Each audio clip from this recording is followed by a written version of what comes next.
Bonjour tout le monde, ravi de vous retrouver pour cette émission du 12 avril 2023. On va parler principalement dans cette émission des altcoins qui sont en train de chuter par rapport au Bitcoin.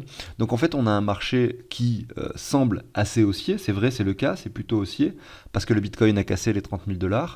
Mais vous ne devez pas forcément voir votre portefeuille prendre énormément de valeur. La question que je vous pose, c'est est-ce que alors que le Bitcoin est passé de 15 000 à 30 000 $, c'est-à-dire que le Bitcoin a doublé sa valeur, est-ce que vous, votre portefeuille a fait x2 pendant cette période de temps? C'est-à-dire que si en novembre vous aviez des cryptos, qu'aujourd'hui vous avez les mêmes cryptos, est-ce que votre portefeuille vaut 2 fois plus en dollars? Dites-le moi dans les commentaires. Pour ma part, ça n'est pas le cas. Mon portefeuille n'a pas fait x2 pendant cette période de temps. Et la simple raison pour laquelle finalement le portefeuille n'a pas fait x2, c'est que regardez ici en novembre 2022, le Bitcoin valait 15 000 $. Ici, donc maintenant actuellement en avril, le Bitcoin vaut 30 000 $, il a fait x2. Par contre, les altcoins par rapport au Bitcoin ont perdu 30%. Et pour vous donner des chiffres, quand nous étions ici sur le marché, c'est-à-dire en décembre 2022, eh bien j'avais 50% de mon portefeuille crypto qui était composé de Bitcoin, et donc 50% d'altcoin. Maintenant, je suis à 25% de Bitcoin et 75% d'altcoin, donc plus ça chutait et plus j'achetais des altcoins. Et j'ai toujours du Bitcoin au cas où, si la cassure se confirme et qu'on revient beaucoup plus bas sur l'altcoin dominance. Aujourd'hui au programme, on va parler de temporalité. Comme je l'ai fait hier avec le Bitcoin, on va faire la même chose avec l'altcoin dominance. Si vous n'avez pas vu l'émission d'hier, voilà, et que vous êtes nouveau sur la chaîne, n'hésitez pas à y jeter un œil avant de visionner celle-ci, ça peut être intéressant. Mais bon, si vous ne le faites pas, c'est pas grave, vous allez quand même comprendre le contenu de cette émission. Pour une deuxième partie, je vais parler finalement des altcoins, c'est-à-dire qu'on va aller voir comment est-ce qu'elles se comportent par rapport au dollar, par rapport au Bitcoin, notamment dans le domaine des privacy coins, des storage coins, des play to earn, des tokens AI, on a déjà passé ça hier. Les layer 1, en fait, je vais retourner voir les cryptos qu'on a vus ces dernières semaines et on va essayer de regarder comment est-ce qu'elles se comportent justement avec ce que l'on a aujourd'hui à l'écran, avec cette altcoin dominance qui chute, etc., etc. Et puis je finirai cette émission avec un projet en particulier, que du coup je peux le dire maintenant, mais je l'affectionne particulièrement. J'ai investi dedans il y a à peu près 2-3 semaines, suite aux commentaires d'un abonné sur une de mes vidéos YouTube. Je vais vous expliquer de quoi il s'agit et pourquoi est-ce que je pense que effectivement ça peut révolutionner certaines choses dans le secteur. Et puis bien sûr, ce n'est pas du tout un partenariat, je fais vraiment ça pour le plaisir. Non pas pour le plaisir de faire de la pub finalement à un projet, mais plutôt pour le plaisir de partager finalement les différents investissements que je fais au fur et à mesure du temps avec vous, voilà, pour que vous puissiez être conscient. Parce que ça m'est déjà arrivé d'ailleurs, je dois le dire, il y a 2 ans, quand il y avait le bull market, etc., d'investir dans des choses qui ont bien fonctionné, et donc dont je n'avais pas parlé sur la chaîne, et puis alors que je voulais en parler, mais finalement, les choses ont fait que voilà, tout allait très vite et j'ai pas eu le temps de le faire. Puis à l'inverse, il y a eu des projets aussi sur lesquels j'ai investi, dont j'ai pas parlé, dont j'aurais souhaité parler, qui n'ont pas marché. Donc il faut bien comprendre que quand vous regardez un YouTuber, etc., il peut vous donner des très très mauvaises informations comme des très très bonnes informations. Donc ce projet dont je vais vous parler, finalement, peut-être que ça ne marchera pas du tout, que la crypto ne va pas du tout performer. Voilà, il y a un risque dans chaque investissement. C'est une sorte de petit disclaimer que je vous fais avant de vous passer l'intro et le début de cette émission. Pensez à l'abonnement, au like si le contenu vous plaît. À tout de suite.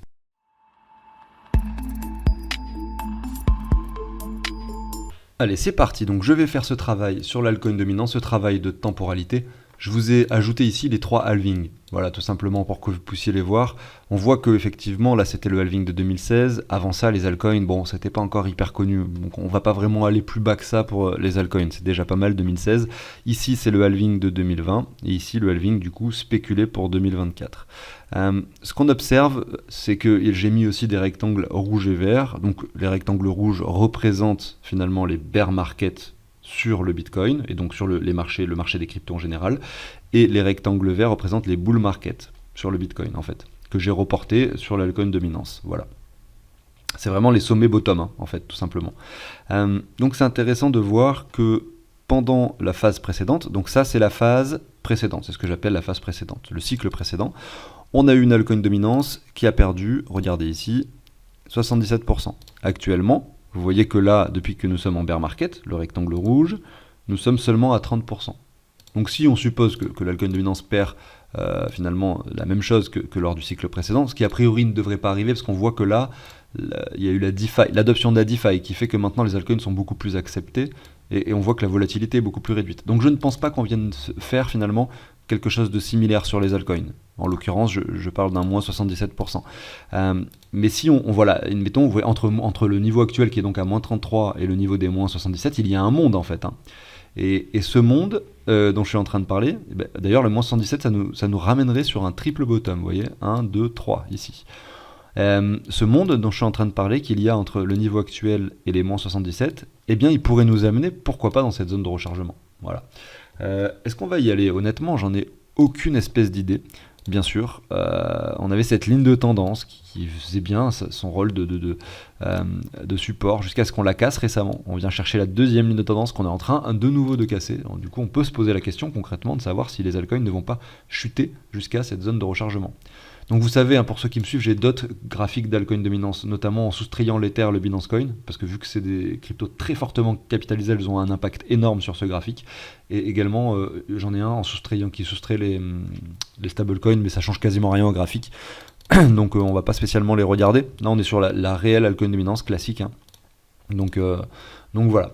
Donc en termes de phase, où est-ce qu'on se situe? On va prendre le halving suivant, on regarde le niveau actuel, voilà, on est à 51 bars, c'est logique, hein, comme hier sur le Bitcoin, vu que on est de la même façon, on est en avril 2023, c'est pareil. Je prends 51 bars, je me positionne ici, voilà, on est là. Donc concrètement, c'est ici. On est vraiment ici, là, sur l'altcoin dominance. Si on reprend le cycle d'il y a 4 ans, c'est ce point-là. Donc vous voyez qu'en fait, si on regarde ce graphique, on observe une chose intéressante, c'est qu'on avait déjà ce canal, regardez, je vais zoomer un peu sur cette partie, on avait ce canal qui était plutôt bien dessiné, et on voit qu'on était déjà en dessous, qu'on avait cassé, effectivement que ce canal avait été cassé, qu'on l'a retesté finalement pour le casser pour de bon. Et là, si on regarde ce qui se passe actuellement, on a un peu la même chose, on a une sorte de canal, mais c'est pas la même chose dans le sens où là, vous voyez qu'il y avait déjà eu une chute énorme sur l'altcoin dominance. Nous, on est encore, regardez, sur certes, finalement un canal, mais qui se trouve sur un sommet. Pas un canal qui se trouve sur le milieu d'une descente.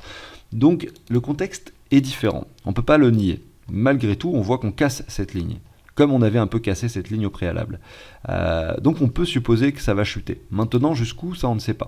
Et puis, il faut attendre dimanche, attention, parce que vous voyez, peut-être qu'on va simplement nous faire une mèche, comme c'était le cas ici, regardez, je vous remets ça, c'était la semaine du 26 juillet 2021. On avait fait une mèche comme ça très basse pour remonter ensuite et clôturer au-dessus.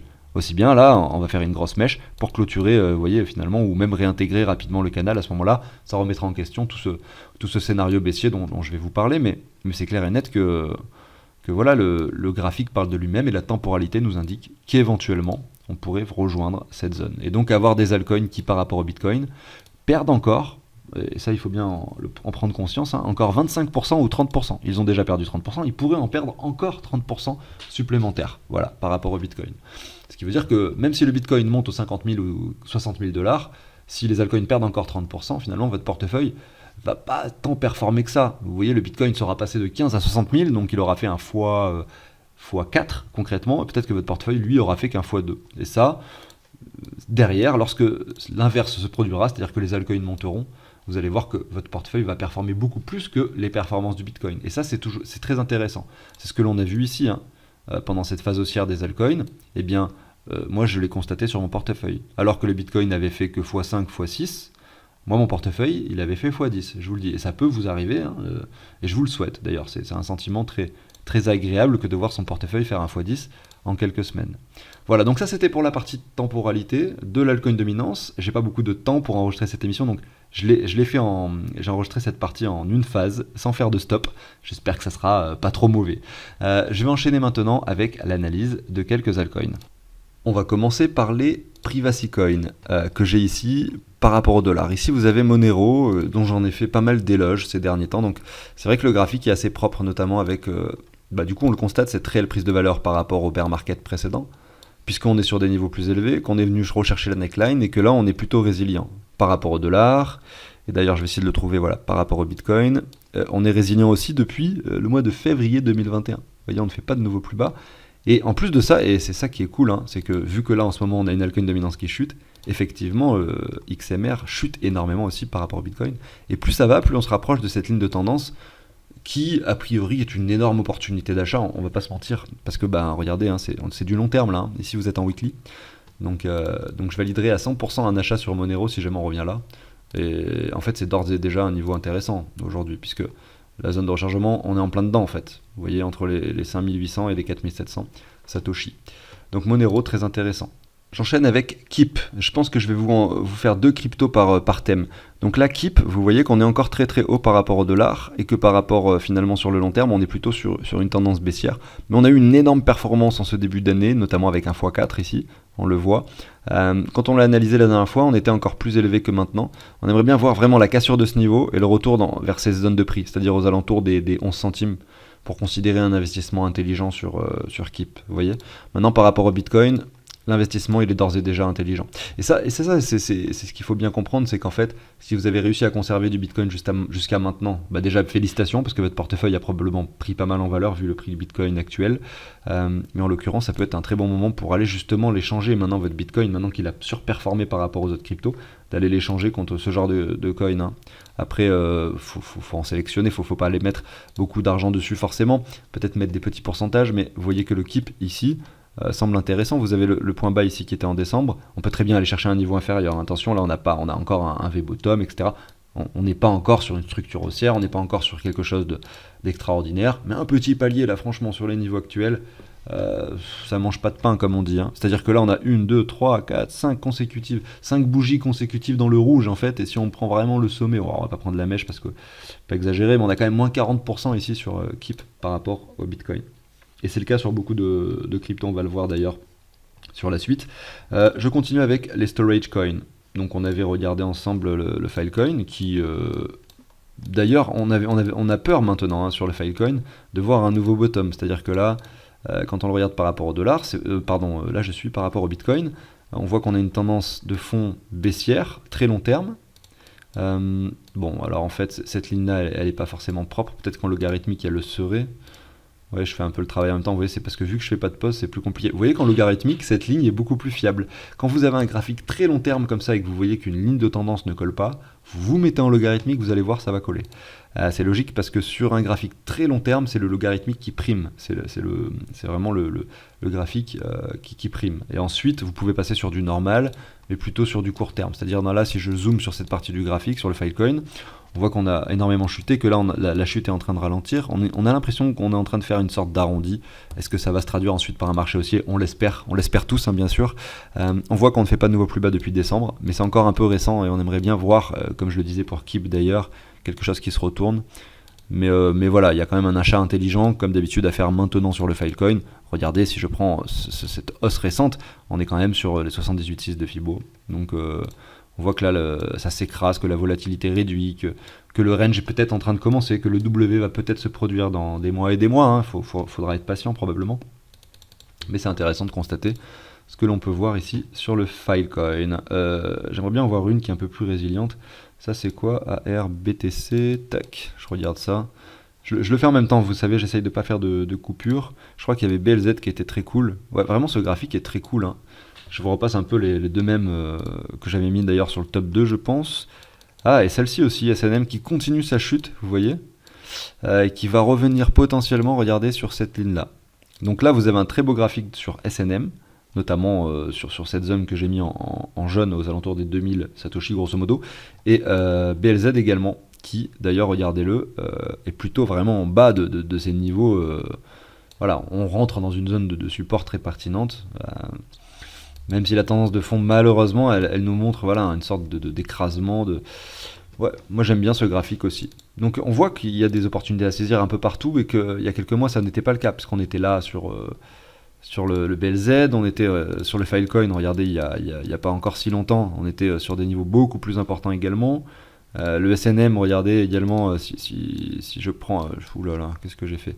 Si je prends, voilà, il y a quelques semaines, on était sur des niveaux, regardez ici, 60% plus haut. Vous imaginez de ceux qui achètent donc toutes leurs cryptos 60% plus haut que les niveaux actuels par rapport au Bitcoin finalement, bah, ils peuvent voir. Et dans ce cas-là, si les personnes ont, admettons, vous avez un portefeuille composé depuis le mois de novembre quasiment full altcoin en fait, et que vous n'avez pas de Bitcoin, votre portefeuille il n'a pas dû prendre beaucoup en valeur. Hein. Peut-être qu'il a fait x1,1, x1,2. Sauf si vous avez sélectionné les meilleurs altcoins, c'est-à-dire par exemple Conflux ou Agix. Mais voilà, je pense pas que ce soit le cas de beaucoup de monde, mais peut-être que je me trompe.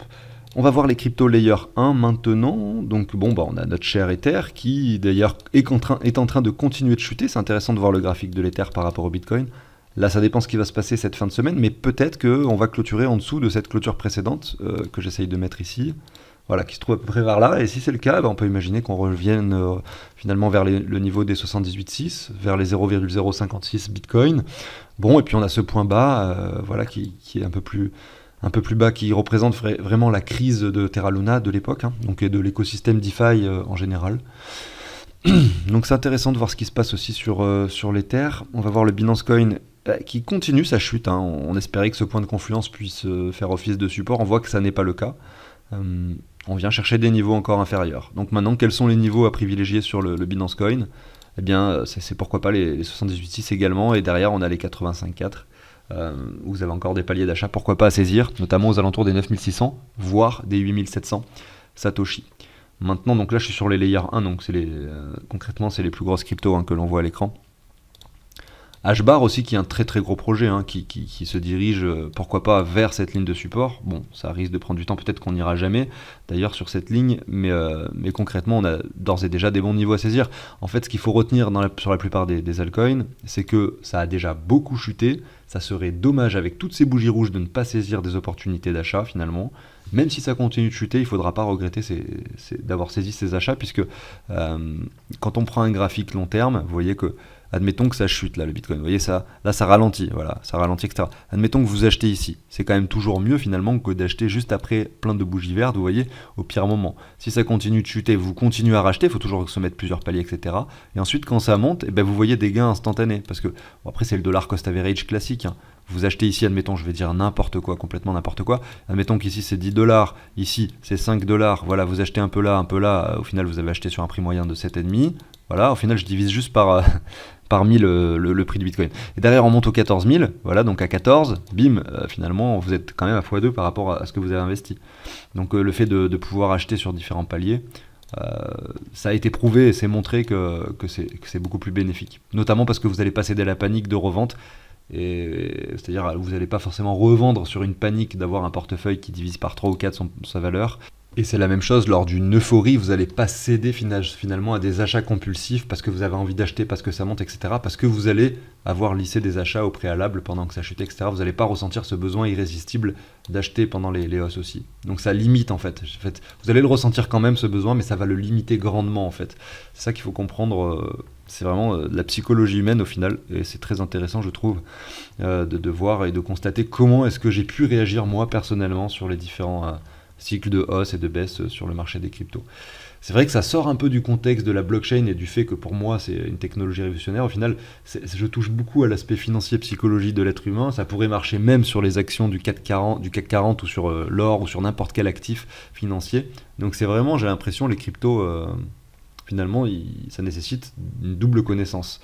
En tout cas, quand on s'y intéresse vraiment et qu'on souhaite investir, forcément, il faut des connaissances, en tout cas, qu'on apprend au fur et à mesure du temps sur la psychologie humaine et notamment la réaction des émotions, etc. par rapport à l'argent, comment est-ce qu'on conçoit l'argent, etc. Et en même temps, s'intéresser vraiment à la technologie en elle-même.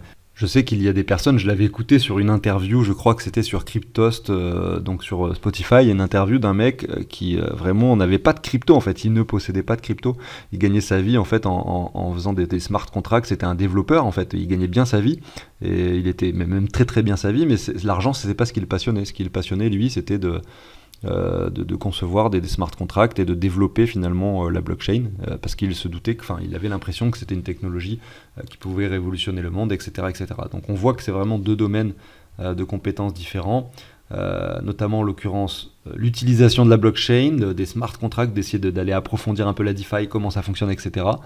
Juste pour sa connaissance et sa culture personnelle, finalement, ça peut être intéressant de le faire, même avec seulement 10 €, juste pour voir comment ça marche, c'est super cool en fait, sans même parler d'argent. Et derrière, après, il y a l'aspect spéculatif, et finalement, on rentre vite dedans, puisque chaque crypto-monnaie a une valeur en dollars, donc c'est de la spéculation pure et dure, notamment avec tous ces échanges centralisés qui vous permettent d'acheter en fonction de l'offre et la demande au quotidien, vous voyez, donc c'est marrant. Je voulais finir avec Solana avant de continuer avec le secteur suivant. Solana qui, contrairement aux autres cryptos, est en train de monter. Voilà. Donc, alors, on va voir si par rapport au Bitcoin, comment il se comporte, mais en tout cas par rapport au dollar, c'est assez intéressant de voir qu'en fait, on a touché les 8 $ et qu'on est revenu sur les 25 très rapidement. Et là, vous voyez qu'on est en train d'hésiter sur cette zone. Peut-être qu'on ne va pas faire de double de double bottom ou de joli W, parce que en fait c'est une chute qui a été clairement causée par une panique extrême due à la plateforme FTX pardon, et tout ce qui s'en est suivi avec Alameda Research. Donc ça arrive des fois qu'on ait des V-bottom. Je me dis que si ça doit arriver sur un actif, ça pourrait être pourquoi pas Solana. J'ai ce sentiment, et bien sûr, peut-être que je me trompe. On va voir maintenant Solana par rapport au Bitcoin, qui là, en revanche, nous imprime un très très joli W potentiel, même si on a ici une tendance baissière qui peut-être est en train de s'inverser, on n'en sait rien. Mais voilà, on a bien sûr sur Solana toujours quelque chose d'assez baissier, et même si là, vous voyez que ça l'est de moins en moins, ça reste vraiment très très incliné. La plupart des cryptos, finalement, dessinent des choses beaucoup moins inclinées que ça, mais voilà, Solana a été très très baissier. Et honnêtement, il y a 8$, c'était en dessous des 10$ pour un Solana, mais c'était un prix extraordinaire, hein. Je pense que j'avais dit sur la chaîne ce jour-là, oui, Solana est en dessous des 10$, honnêtement, et ce jour-là, j'en ai rechargé, je vous dis la vérité, j'ai acheté 200 Solana ce jour-là, quoi. Parce que honnêtement, c'était juste, pour moi, c'était juste fou, parce que j'avais complètement pas anticipé ça, c'est-à-dire que pour moi, le Solana à 100$, c'était déjà bas. À 60$, je le trouvais, je me disais, ça y est, c'est le bottom. À 30$, je me suis dit, bon, là, quand même, ça pue. Et à 10$, je me suis dit, bon, all-in, hein. Non, enfin, je plaisante parce que j'ai pas acheté donc j'en ai acheté 200, ce qui fait $2000 à peu près. Non, combien ouais, c'est ça, $2000. Donc, ouais, j'en ai acheté une bonne somme quand même par rapport à mon portefeuille, hein. C'est pas un petit montant quand même. Donc voilà, bon, je continue. On va regarder maintenant. Je voulais finir avec les play to earn. On peut regarder Sandbox, qu'est-ce que ça donne par rapport au Bitcoin, vraiment très baissier toujours. Mana, qui est beaucoup mieux, qui revient quasiment sur un double bottom, avec une chute qui ralentit là. Très intéressant pour Mana, peut-être un achat à saisir. IMX, un peu trop élevé encore, hein, même par rapport au Bitcoin. AXS, beaucoup trop baissier, donc à ne pas saisir. GMT, trop baissier également. Gala, sur un niveau cool. En gros, vous avez Mana et Gala qui nous montrent des belles choses ici, hein, en termes de token, donc j'allais dire play to earn, mais plutôt GameFi, on va dire. Ici, vous avez WaxP, qui peut-être va nous imprimer encore un plus bas, donc à voir. J'en ai fini pour les cryptos, ces petites analyses qui étaient assez vagues finalement, mais qui m'a permis de regarder, de me remettre un peu le pied sur certains graphiques. Je vais enchaîner maintenant avec la news dont je voulais vous parler, le projet dont je voulais vous parler, donc cette crypto qui pour moi a un avenir certain, et peut-être que je me trompe, et il s'agit de Luxo. Et c'est un abonné d'ailleurs qui m'en a parlé dans les commentaires. On va regarder ce que c'est la crypto, elle s'appelle LYXE. Elle est classée 216e, 15 millions donc en circulation sur 100 millions total. Voilà. Donc le mec qui est derrière ce projet, Luxo, eh bien ça n'est ni plus ni moins le créateur du token ERC20, finalement, qui était un petit peu à l'époque, on va dire, c'était révolutionnaire, mais la plupart des gens qui s'occupaient de développer le réseau d'Ether n'étaient pas forcément d'accord. Donc finalement, ça a mis du temps à se mettre en place, et ensuite finalement, le token ERC20 aujourd'hui, c'est un standard qui est extrêmement utilisé. Donc, est-ce que c'est une personne, est-ce que c'est un visionnaire? Je ne sais pas. En tout cas, c'est clair et net que c'est pas n'importe qui. Il s'appelle Fabian Vogelsteller, j'espère que je le dis correctement. Il a 39 ans, c'est un c'est un développeur allemand.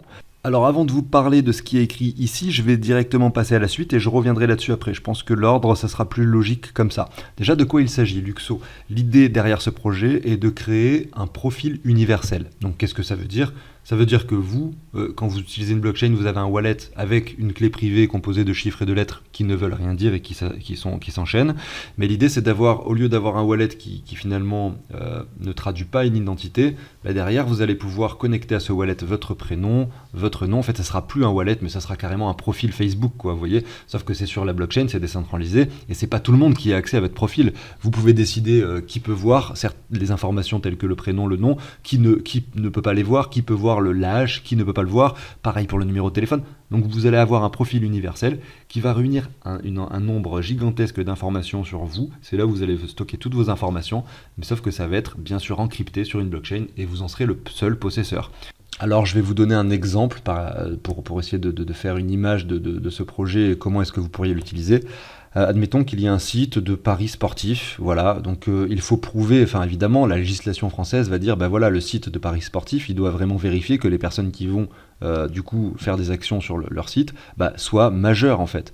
Et donc, sur votre profil du coup Luxo, donc sur votre wallet entre guillemets, Vous allez avoir votre âge, votre nom, votre prénom, vous pouvez même avoir votre carte d'identité, on peut tout imaginer, hein, si jamais effectivement il y a un partenariat avec des gouvernements, enfin voilà, on peut vraiment tout imaginer. Eh bien vous allez pouvoir prouver directement à ce site, grâce à une signature, etc., que vous êtes majeur, sans leur dévoiler votre prénom et votre nom de famille par exemple.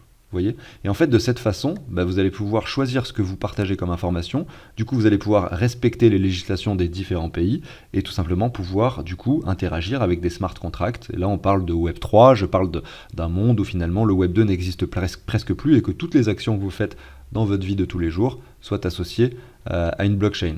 En tout cas, vos actions digitales, vos actions numériques. Et bien sûr, je parle d'un monde... Je parle du futur ici. Actuellement, les blockchains ne sont pas assez sophistiquées pour que ce soit le cas. En tout cas, c'est le début de quelque chose et je trouve ça très intéressant. Pour en revenir à Luxeux, donc c'est clairement ce que j'expliquais, l'idée du projet, mais il parle aussi ici de la possibilité de connecter son wallet, enfin son profil entre guillemets, à des informations publiques telles que son compte Twitter par exemple, ou à certains NFT que vous possédez. Voilà. Donc là, ils expliquent beaucoup plus qu'un wallet.